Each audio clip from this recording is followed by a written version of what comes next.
Puji Tuhan, shalom semuanya. Shalom Pak Robi bersama Ibu. Shalom Pak Hari Sujono yang sudah memimpin kita dalam pujian dan penyembahan. Dan terima kasih juga untuk semua yang mengikuti streaming malam hari ini. Ada Ibu Ang Yong Ching ya, dan keluarga ya. Saya percaya semua kita sehat, kuat, diberkati Tuhan. Ada Ibu Yohana dan Ani, ada Ibu Mariana Santosa ya, ada Ibu Nini, ada Ibu Yeni ya. Selamat bergabung dalam acara persekutuan doa. Saya percaya malam hari ini ada perkara-perkara luar biasa yang Tuhan akan kerjakan untuk kita semuanya. Senang bisa jumpa Bapak Ibu. Dan mari kita sama-sama belajar satu kebenaran firman Tuhan di dalam 1 Samuel pasal yang ke-25. Ini ayat yang cukup panjang ya, jadi kita akan loncat-loncat. 1 Samuel pasal yang ke-25 ayat 2 sampai dengan ayat yang ke-5. Ketika itu ada seorang laki-laki di Maon yang mempunyai perusahaan di Karmel. Orang itu sangat kaya. Ia mempunyai 3.000 ekor domba dan 1.000 ekor kambing. Ia ada di Karmel pada pengguntingan bulu domba-dombanya. Nama orang itu Nabal dan nama istrinya Abigail. Perempuan itu bijak dan cantik, tetapi laki-laki itu kasar dan jahat kelakuannya. Ia seorang keturunan Kaleb. Ketika didengar Daud di padang gurun bahwa Nabal sedang menggunting bulu domba-dombanya, maka Daud menyuruh 10 orang, dan kepada orang-orang itu Daud berkata, "Pergilah ke Karmel dan temuilah Nabal. Tanyakanlah keselamatannya atas namaku." Nah, kita loncat ayat 9. Ketika orang-orang Daud sampai ke sana, berkatalah mereka kepada Nabal atas nama Daud, tepat seperti yang dikatakan kepada mereka. Kemudian mereka menanti. Tetapi Nabal menjawab anak buah Daud itu, katanya, "Siapakah Daud? Siapakah anak Isai itu? Pada waktu sekarang ini ada banyak hamba-hamba yang lari dari tuannya. Masakan aku mengambil rotiku, air minumku, dan hewan bantayan yang kubantai bagi orang-orang pengguntingku untuk memberikannya kepada orang-orang yang aku tidak tahu dari mana mereka datang?" Lalu orang-orang Daud itu berbalik pulang, dan setelah sampai mereka memberitahukan kepadanya tepat seperti yang dikatakan kepada mereka. Kemudian berkatalah Daud kepada orang-orangnya, "Kamu masing-masing sandangkanlah pedang." Lalu mereka masing-masing menyandang pedangnya. Daud sendiri pun menyandang pedangnya. Sesudah itu kira-kira 400 orang maju mengikuti Daud, sedang 200 orang tinggal menjaga barang-barang. Tetapi kepada Abigail istri Nabal telah diberitahukan oleh salah seorang bujangnya, katanya, "Ketahuilah, iya kan Daud menyuruh orang dari padang gurun untuk memberi salam kepada tuan kita, tetapi ia memaki-maki mereka. Padahal orang-orang itu sangat baik kepada kami. Mereka tidak mengganggu kami dan kami tidak kehilangan apa-apa selama kami lalu lalang di dekat mereka. Ketika kami ada di ladang, mereka seperti pagar tembok sekeliling kami siang malam, selama kami menggembalakan domba-domba di dekat mereka. Oleh sebab itu pikirkanlah dan pertimbangkanlah apa yang harus kau perbuat, sebab telah diputuskan bahwa celaka akan didatangkan kepada tuan kita dan kepada seisi rumahnya, dan ia seorang yang dursila sehingga orang tidak dapat berbicara dengan dia." Lalu segeralah Abigail mengambil 200 roti, 2 buyung anggur, 5 domba yang telah diolah, 5 sukat berti gandum, 100 buah kue kismis, dan 200 kue ara. Dimuatnya lah semuanya ke atas keledai. Lalu berkatalah kepada bujang-bujangnya, "Berjalanlah mendahului aku. Aku segera menyusul kamu." Tetapi Nabal suaminya tidaklah diberitahukannya.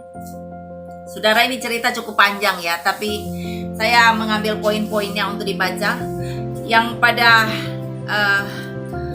inti cerita ini adalah bagaimana Daud ini sebenarnya sudah berjasa banyak atas keselamatan, kekayaan daripada Nabal, karena mereka itu menjadi pagar tembok ya untuk domba-domba dan semua harta kekayaan daripada Nabal. Tapi Nabal tidak menyadari akan hal itu.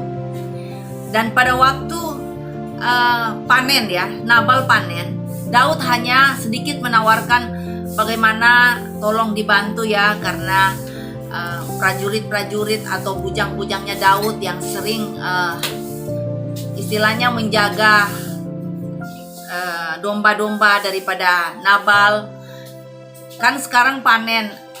Jadi Daud minta supaya tolong sedikitlah berbagi ya. Tapi kenyataannya adalah ketika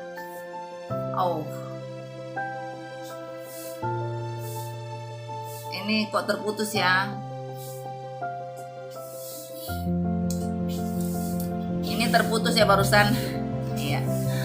Ya, tapi kenyataannya waktu mereka menyampaikan apa yang bujang-bujang ini menyampaikan apa yang dipesankan oleh Daud, ternyata saudara penyambutan dari Nabal ini sangat kasar sekali.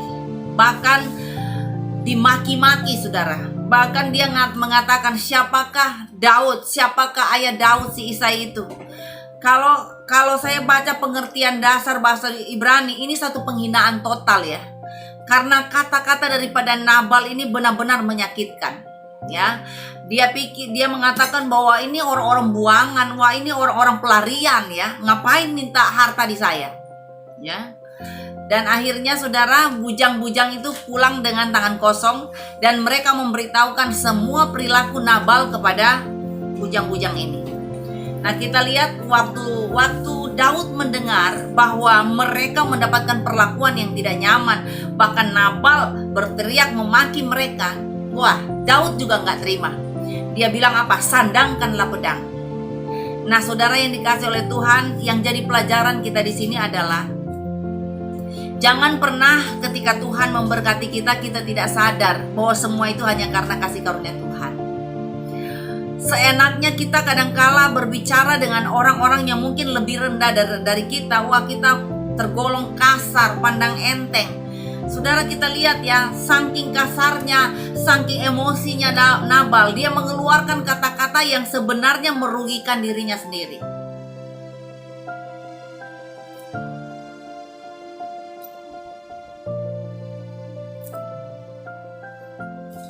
Ini kok signalnya mati-mati ya Pak ya? Coba buka. Halo? Bisa dengar suara saya?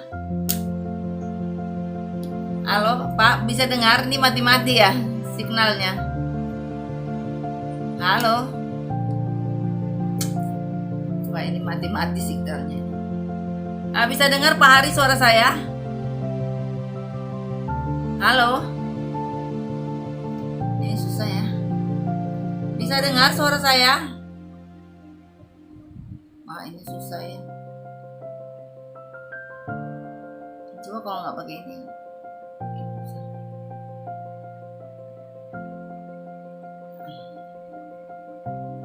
Shalom, bisa dengar suara saya?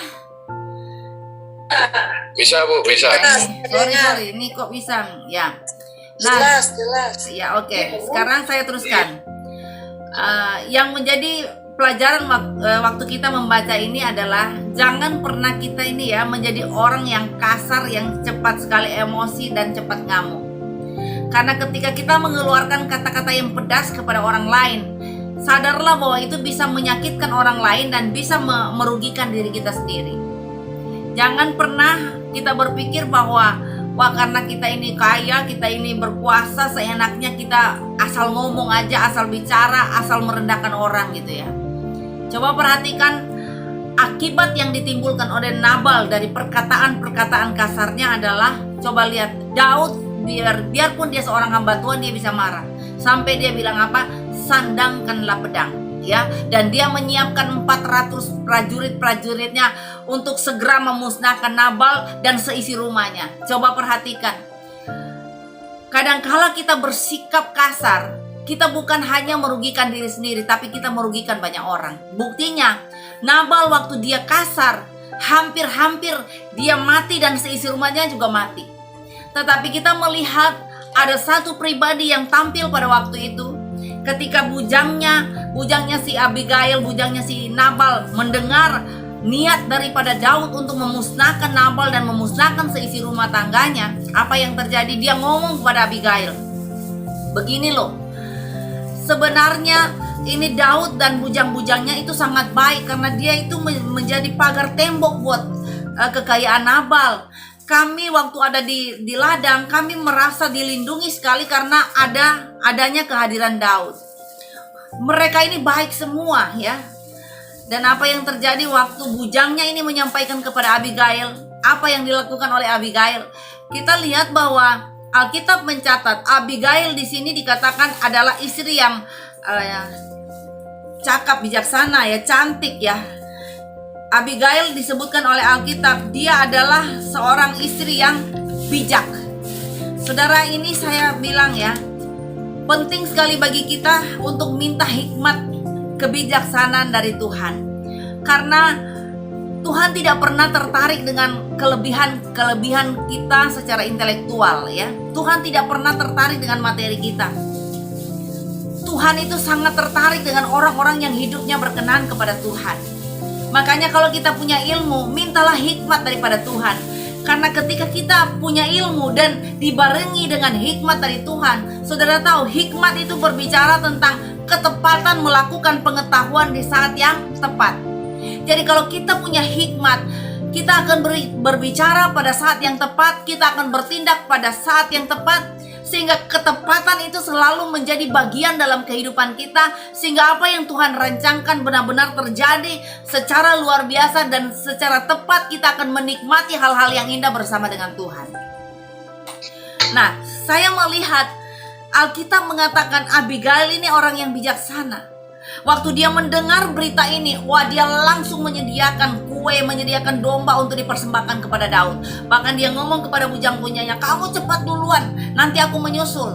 Ya, kita lihat ya, bagaimana respon dari Abigail luar biasa. Dia langsung ambil tindakan yang benar-benar dia sudah pikirkan, dia sudah renungkan, dia sudah pertimbangkan bahwa dia harus berbuat sesuatu dengan dia memberikan upeti ya. Dan ceritanya waktu dia sudah menyuruh bujangnya pergi bawa itu makanan dan sebagainya, dia menyusul. Dan waktu dia turun dari keledai, dia mau lihat Daud. Wah, itu Daud. Saudara tahu? Ya, dia langsung pergi ke Daud dan dia langsung tersungkur di bawah kaki Daud. Saudara, dia bukan wanita yang miskin loh, dia wanita yang kaya, dia wanita yang bijaksana. Bayangkan ya, dia tidak lagi melihat atributnya dia, tetapi dia langsung berlutut, dia langsung menyembah Daud dan mengatakan, aku tahu bahwa suamiku memang kasar, suamiku memang jahat. Dia omongkan semua kelemahan suaminya, tetapi dia bilang apa? Biar aku yang menanggungnya, tolong maafkanlah suamiku. Ya, dia bicara begitu ya. Jangan sampai orang lain jadi korban. Dan dia mulai negosiasi dengan Daud. Dia ngomong gini, kamu ingat tak waktu kamu ingin membunuh Saul, dari perkataanmu saja kamu bilang, aku tidak mau ada pertumpahan darah, aku tidak mau membunuh orang yang diurapi oleh Tuhan. Jadi coba ingat perkataanmu ini. Ya, tolong jangan bunuh orang yang tidak bersalah. Ya, tolong jangan bunuh suamiku, biarlah aku yang menanggung semuanya. Waduh, ini satu pengorbanan yang luar biasa loh saudara. Dia benar-benar merendahkan diri. Saudara, saya juga nggak tahu ya, namanya di padang gurun. Saya nggak tahu waktu dia tersungkur di kakinya Daud. Daud punya kaki itu ada cuci apa enggak ya? Pasti ya bau ya saudara ya. Tapi dia mau tersungkur di bawah kakinya Daud dan dia benar-benar bermohon dengan sangat. Nah, saya lihat setiap apapun yang kita lakukan baik pasti akan diresponi, akan disambut baik. Walaupun orang itu ya sudah terlanjur marah, emosi, tapi kalau kita melakukan sesuatu yang baik dengan hikmat dari Tuhan atas dasar kasih, saya percaya semua bisa diputarbalikkan oleh Tuhan. Tuhan mampu mengubah keadaan yang harusnya hancur, tetapi oleh karena ada seorang Abigail yang siap bayar harga, yang siap melakukan sesuatu untuk Tuhan. Coba kita lihat, kehancuran sebenarnya terjadi, tetapi bisa terjadi pemutarbalikan keadaan. Karena sesungguhnya ketika kita mau melakukan apa yang baik, ternyata itu yang diperhitungkan. Walaupun sekarang ini ya kita kadang-kala melakukan yang baik, selalu saja kita jadi korban ya. Mungkin kita sudah komplain sama Tuhan, aku sudah melakukan yang terbaik, tapi aku selalu jadi korban. Tidak apa-apa saudara ya, karena prinsipnya kalau kita ini jadi garam dan terang dunia, memang kan kita harus rela berkorban saudara ya. Asal jangan kita ini rela mengorbankan orang lain demi kepentingan kita. Biarlah kita jadi korban, tetapi ketika kita yang selalu merelakan diri untuk jadi korban, Tuhan akan memperhitungkan semua pengorbanan kita. Hari-hari ini mungkin saudara ya dalam masa krisis pandemi berkepanjangan, kita mengalami badai corona yang berkepanjangan. Tidak kuat, tidak sanggup mungkin kita jalani hari-hari ini saudara. Tapi saya percaya bahwa ketika Anda tersungkur di bawah kaki Tuhan, ketika engkau bangun pagi, engkau datang sujud di hadapan Tuhan, saya percaya walaupun keadaan yang sekarang ini bisa saja hancur dan terpuruk, tetapi saya yakin Tuhan memperhitungkan segala ketulusan hati kita. Tuhan memperhitungkan segala doa dan harapan kita, sehingga walaupun keruntuhan bisa terjadi, kehancuran bisa terjadi, tapi Tuhan bisa putar balikan keadaan. Hari-hari ini saudara, saya ditimpa banyak sekali ujian dari Tuhan ya. Ada ya beberapa waktu ini saudara, saya diuji Tuhan. Ada satu ketika saudara, saya itu mau pimpin streaming Dorea Ministry. Tapi waktu mau pimpin streaming saudara, setengah jam sebelum mulai, saya dapat berita anak saya kecelakaan di Ciputra. Dia baru selesai UTS saudara, dan dalam kondisi capek ya. Dia tuh bikin PR sampai jam 4 pagi. Dan jam 6 pagi dia mau pulang rumah ya, dari Citraland ke Sidoarjo. Sebenarnya saya tanya, kamu itu kecepatannya berapa? 60 mami, tapi memang ngantuk ya, capek. Dan ternyata ada polisi tidur di Citraland. Dia kaget saudara, saking kagetnya dia bukan tekan rem, dia tekan gas. Itu dalam kondisi kaget dia tekan gas, itu mobil metik langsung terbang saudara. Saudara, saya itu waktu mendengar berita itu saya punya hati susah sekali ya, dan saya punya jantung rasanya mau kumat. Karena ketika ya memang saya mau pimpin streaming hari itu, saya bilang nggak jadi wes. Saya bilang maaf, saya nggak bisa karena anak saya kecelakaan, jadi tolong pengurus aja yang yang atur gitu. Saya sampai di tempat kejadian, saya melihat mobil itu rungsep-sep saudara ya. Sampai mobil derek 1 udah datang, nggak bisa saudara ya. Harus yang mobil derek yang lebih besar lagi. Saudara, saya cuma melihat itu cuma bisa ya bengong gitu, kayak blank. Terus saya bilang gini, anak saya sudah sudah nggak di tempat karena dia pergi ke bengkel. Saudara, apa yang terjadi? Saya nunggu anak saya sambil dakdik. Saya bilang, Tuhan, jangan sampai anak saya kenapa-kenapa ya. Karena dia nggak mau ngomong tentang keadaan sebenarnya gitu loh saudara. Biasanya begitu, dia takut saya shock. Tapi waktu dia datang saudara, saya lihat dia, saya langsung tanya, kamu gimana Devon? Apa kamu terbentur? Apa kamu kepukul atau apa gitu? Dia ngomong apa? Satu goresan pun mami nggak ada. Dan Devon tidak terpukul, pokoknya tidak menyentuh diri ya. Padahal saudara, kecelakaan itu cukup parah. Sampai orang bengkel bilang ini mujizat. Karena anak ibu ini bisa selamat itu anugerah Tuhan. Karena dia itu saudara tabrak trotoar dengan berarti dengan begitu kuat sehingga mobil bisa rungsep begitu. Hati kecil saya ini berpikir begini, Tuhan, dalam kondisi virus berkepanjangan seperti ini, saya mendapatkan kecelakaan seperti ini tidak mudah buat saya, apalagi mobil itu dipakai pelayanan. Dan saya tanya, berapa biaya? Saya tanya ke bengkelnya, berapa biaya? Terus mereka bilang, ibu harus menyediakan sekitar 20 juta karena ini memang kerusakan parah banget. Asuransi juga sudah mati bulan Agustus lalu saudara. Jadi benar-benar saya cuma bisa bilang begini sama bengkelnya, Pak, apakah boleh Bapak perbaiki dulu, nanti saya akan jual mobil ini, dan setelah terjual Bapak bisa potong ya harga pengeluaran untuk bengkel. Saudara tahu, setelah kecelakaan itu, tiba-tiba saya dapat telepon dari seseorang. 3 tahun saya tidak pernah ada hubungan dengan orang ini. Tapi ibu ini bilang, "Ibu, bolehkah ibu langsung ke tempat saya, langsung terbang ke tempat saya? Karena saya ini ada nazar sama Tuhan dan saya takut sekali kalau saya tidak melakukannya dan saya takut salah di hadapan Tuhan." Yang kebenarannya ibu ini pernah saya doakan karena suaminya itu mencalonkan diri jadi bupati tetapi nggak jadi cukup stres saudara ya, dan sudah berobat kemana-mana nggak sembuh. Tetapi karena ibu ini seorang notaris, dia punya karyawan ada yang orang Kristen ya. Orang karyawan ini bilang sama ibu ini, Ibu Haji ya, bagaimana kalau suami ibu didoakan sama pendeta? Ya, Ibu Haji ini bilang, ya boleh katanya, datangkan aja. Jadi saya langsung ke Jakarta waktu itu mendoakan. Didoakan 2 kali sembuh saudara. Dan waktu anak saya kecelakaan, besoknya dia juga nggak tahu apa-apa ya. Dia cuma bilang, "Bu, sudah lama ya kita nggak pernah ketemu, tapi saya ini digerakkan Tuhan untuk telepon ibu," katanya. Saudara tahu, singkat cerita, waktu dia mengatakan, "Ibu segera berangkat ya, karena ada sesuatu yang saya akan berikan ke ibu."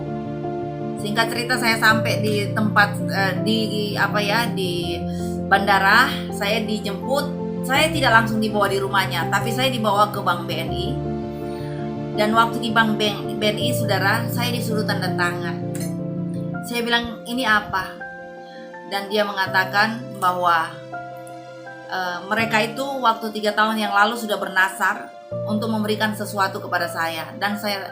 Dan waktu saya diberitahu, ternyata mereka memberikan saya rumah 4 kamar baru grass, dan mereka bilang itu hadiah buat Ibu Hesti. Dan itu sudah 3 tahun yang lalu mereka sudah nasar di hadapan Tuhan ya. Saya sampai percaya nggak percaya saudara. Setelah itu mereka ajak saya ke rumah yang mereka kasih. Saya cuma bisa melihat sambil cuma menggeleng-gelengkan kepala sambil saya bertanya lagi kepada mereka, "Apa benar ini untuk saya?" Mereka, "Iya benar Bu, ini untuk Ibu. Silakan Ibu mau apakan, ini rumah kami sudah relakan kasih ke Ibu." Saudara coba perhatikan, di balik hal yang terburuk kita mungkin alami, rasanya semua tertutup jalan, tidak ada jalan keluar, malah musibah demi musibah yang kita alami.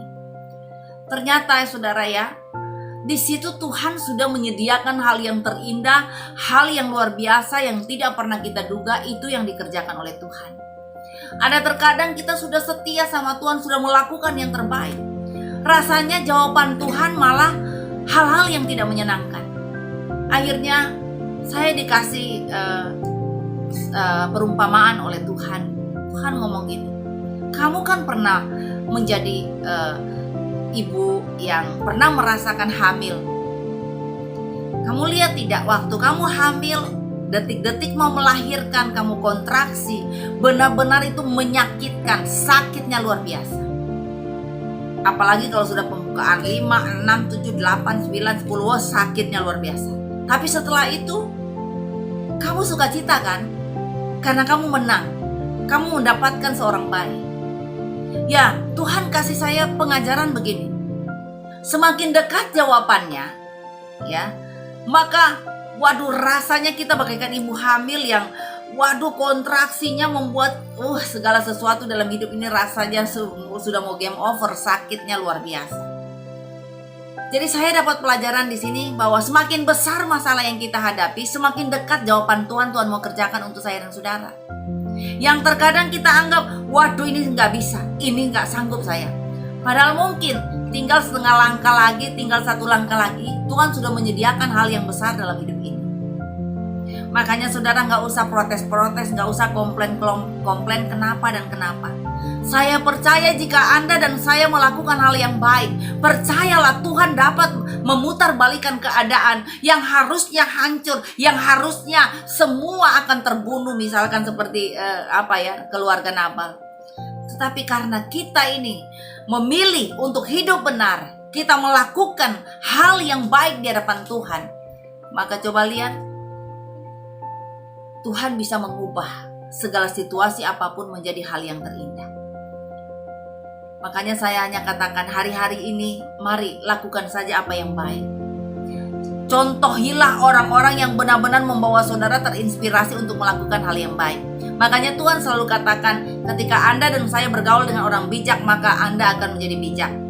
Tetapi siapa temanmu, ya, siapa sahabatmu itu menentukan keberhasilanmu.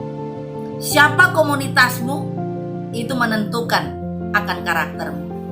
Jadi kalau kita bergaul pada komunitas yang salah, komunitas yang hancur, maka ya bisa-bisa kita itu akan terkontaminasi. Kita bisa-bisa mengalami kehancuran pula kalau kita tidak kuat di dalam Tuhan. Makanya saudara, saya senang hari ini di rumahnya Pak Robi ada persekutuan, ya, ada beberapa yang ada di rumah Pak Robi sedang ikut persekutuan. Apapun yang terjadi saudara, walaupun badai silih berganti datang, mari kita tetap memilih Tuhan, mari tetap kita lakukan apa yang baik. Karena saya lihat bahwa ketika Abigail melakukan apa yang baik, maka semua bisa berubah total. Walaupun ya badai itu memang mungkin berat yang kita hadapi, tapi saya percaya bahwa Tuhan memampukan kita untuk tetap bersikap benar di tengah situasi yang tidak nyaman. Mari saudara tetap lakukan apa mau dan kehendak Tuhan. Mari seperti Abigail tetap menunjukkan keberanian untuk bisa melakukan sesuatu. Walaupun dia seorang wanita, dia datang ke kawasannya Daud yang lagi marah. Tetapi ingat, kalau niat kita baik, pasti kita akan mendapatkan jawaban yang baik pula. Sampai-sampai coba lihat, Daud mengatakan begini kepada Abigail.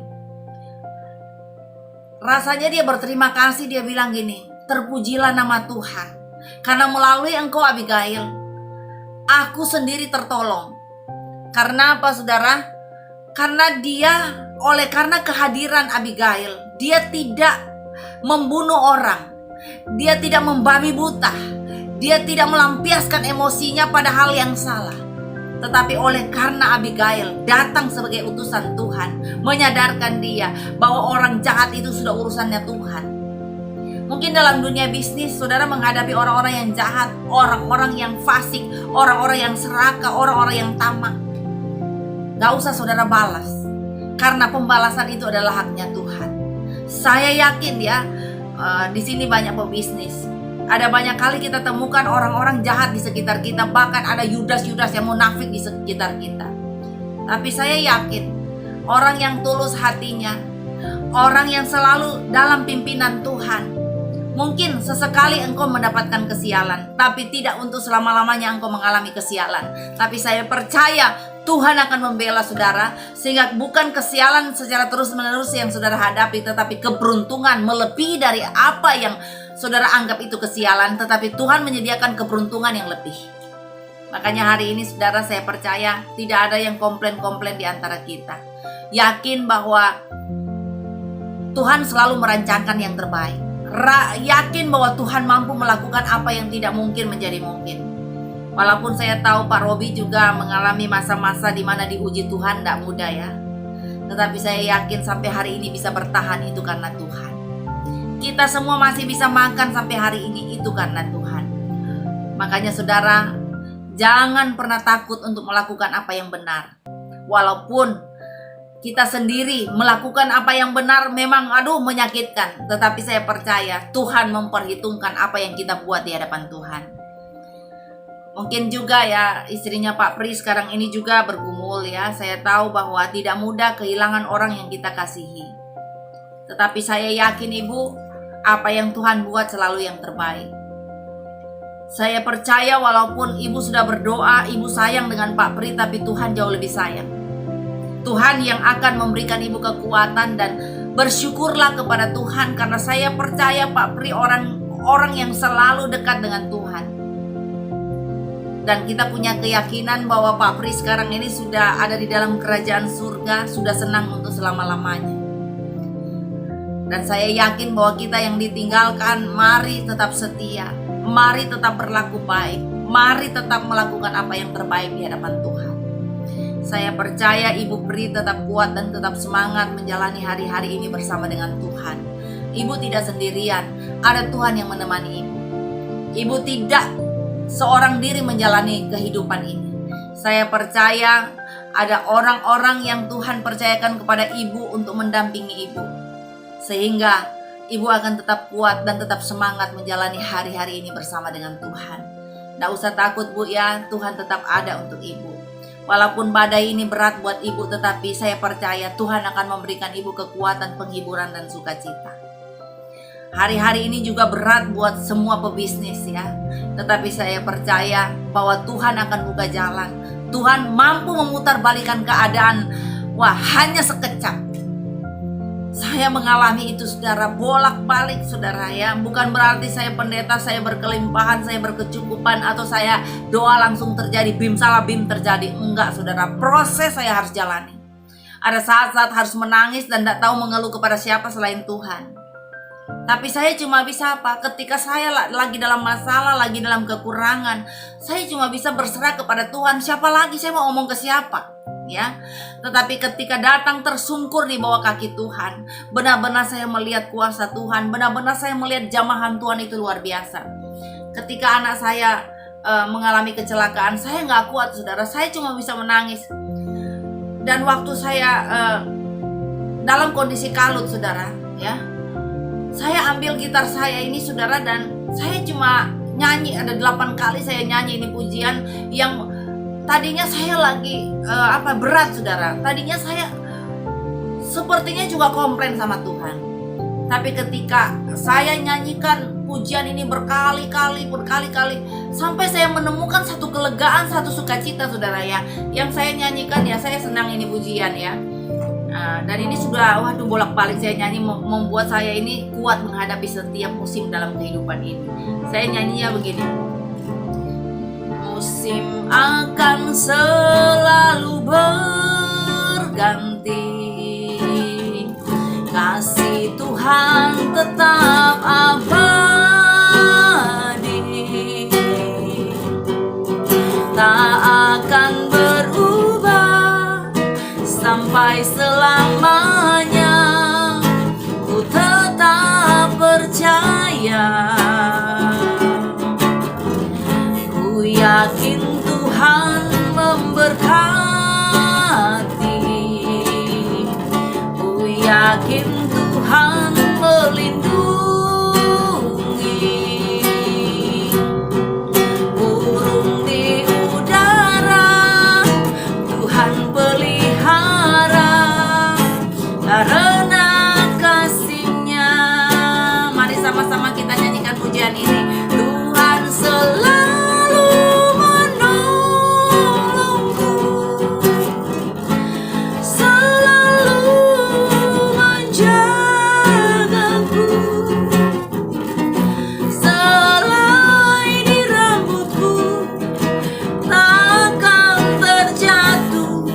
tanpa seizin-Mu. Tuhan selalu menolongku, selalu menjagaku. Dia mengenyangkanku dan meliharaku seumur hidupku.